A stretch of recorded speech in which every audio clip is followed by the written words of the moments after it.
ලොව සිටින ලස්සනම කාන්තාවක්. දුප්පත් මිනිසෙකුගේ ආදරය. දුෂ්ට අධිරාජයෙකුගේ ලෝභය. මෙය ආදරය, බුද්ධිය සහ සාධාරණත්වය ජයගත් කතාවකි. ඊටමත් ඈත අතීතයක එක්තරා විශාල නගරයක කෙළවරක දුප්පත් කුළුගෙටෙක් වාසය කළා.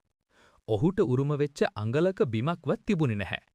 පාර අයිනේ අටවගත්ත తాවකාලික පොල්ලතු මඩුවක රස කැවිලි හදලා විකුණලා තමයි ඔහු බොහොම අමාරුවෙන් ඉදා වේල හොයාගත්තේ. කාලය ගෙවි ගියා. දන්නේම නැතුව මේ තරුණයාට වයස අවුරුදු 19ක් ලැබුණා. තමන්ගේ උපන්දිනයේ දවසේ ඔහු බොහොම දුකින් කල්පනා කළා. අනේ මම දැන් වයසට යනවා. ඒ තතේ සතයක්වත් ඉතිරි වෙලා නැහැ. මං වගේ දුප්පතෙක් එක්ක විවාහ වෙන්න කැමති වෙන්නේ කවුද? ඔහු එදා රාත්‍රියේ නිින්දට ගියේ දැඩි වේදනාවකින්. නමුත් කෙනෙකුගේ අනාගතය ගැන හරියටම කියන්න පුළුවන් කාටද? මිනිස්සුන්ගේ ජීවිත තීන්දුව වෙන්නේ හරිම පුදුම විදියට. වැඩි කාලයක් යන්න කලින් මේ තරුණයාගේ රස කැවිලි විලඳාම හරිම සරුසාර වුණා. අතේ මිටේ මුදල් ගැවසෙන්න ගත්තා. ඒ වාසනාවත් එක්කම ඔහුට රූමත් තරුණියක හා විවාහ වෙන්නත් අවස්ථාව ලැබුණා. ඇය කොතරම් ලස්සනද කියනවනම් ඇගේ දෑස හඳේ කැලුම් පරදන බවත් දෙතොල් රතු පාටින් දිදුලන බවත් මුළු රටම දැනගෙන සිටියා. ඇය තමයි මුළු ලෝකෙම හිටපු ලස්සනම තරුණිය. ඔවුන් දෙදෙනා ඊටමත් ආදරයෙන් සතුටින් ජීවත් වුණා. ඔහොම කාලය ගෙවී යද්දී දිනක් මේ රටේ අධිරාජයාගේ රාජසභාවේ නිලධාරියෙක් අහම්බෙන් මේ කුඩා මඩුව අසලින් ගමන් කළා. එහි සිටි රූමත් තරුණිය දුටු ඔහු මවිතයටපත් වුණා. ඔහු වහම මාලිගයට ගොස් අධිරාජයාට මෙසේ පැවසුවා. "අහෝ අධිරාජයාණනි, මම ඊයේ ලෝ සිටින රූමත්ම කාන්තාව දුටුවා. ඇය ඉන්නේ අර දුප්පත් රස කැවිලි වෙලෙන්දාගේ මඩුවේ. ඇය වගේ රූමතියක් ඉන්න ඕනේ අධිරාජයාණන් වන ඔබ අසලයි. ඇය දැන් ඉන්නේ හිගන්නෙකුගේ පාත්‍රයට වැටෙන මුතු ඇටයක් වගේ." මේ කතාව ඇසූ සැනින් අධිරාජයා සෙබළුන්ට අණ කළා. "බලෙන්ම හෝ මේ රූමතිය මාලිගයට රැගෙන එන්න" කියලා. සෙබළුන් අයව බලහත්කාරයෙන් රැගෙන ආවා. අධිරාජයා හරිම මහලුයි. ඒ වගේම අප්‍රසන්න පෙනුමක් ඇති අයෙක්.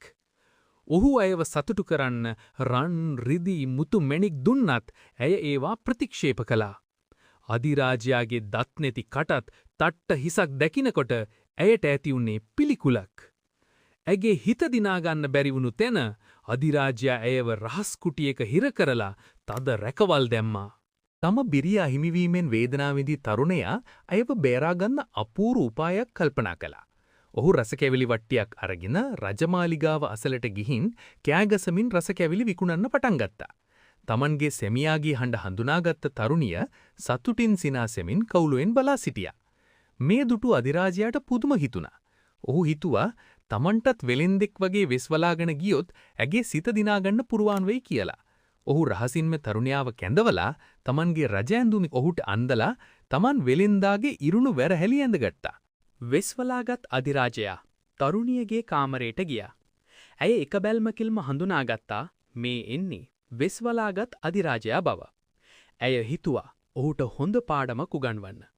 ඇය වහාම සෙබළුන්ට කෑගසා අණ කළා. "සෙබළුනි, අධිරාජයාගේ නියමයෙන් මෙහි පැමිණි මගේ කුටියට අවසර නැතිව රිංගාගත් මේ වසලයාගේ හිස ගසා දමනු." සෙබළුන් අධිරාජයාගේ පෙර නියෝගයට අනුව කිසිදු පැකිලීමකින් තොරව වෙස්වලාගෙන සිටි තම සැබෑ අධිරාජයාගේ හිස ගසා දෙමුවා. ඉන්පසු තරුණිය සත්‍ය පැහැදිලි කර දුන්නා. අධිරාජයාගේ ඇඳුමෙන් සැරසී සිටි තරුණයා තමයි සැබෑ අධිරාජයා විය යුත්තේ කියලා ඇය කිව්වා. නපුරු රජු මිය යාම ගැන රටේ කවුරුත් දුක්ුණේ නැහැ. රස කැවිලි වෙළඳෙක්ව සිටි ඒ යහපත් තරුණයා රටේ අලුත් අධිරාජයා වුණා. ඔවුන් දෙදෙනා රටේ වැසියන්ට හරිම ආදරයෙන් සැලකමින් යුක්තිගරුක පාලනයක් ගෙන ගියා. බලයට වඩා බුද්ධියත් ආදරයත් සැමදා ජයගන්නා බව ලොවට පෙන්වා දෙමින් ඔවුන් සතුටින් ජීවත් වුණා.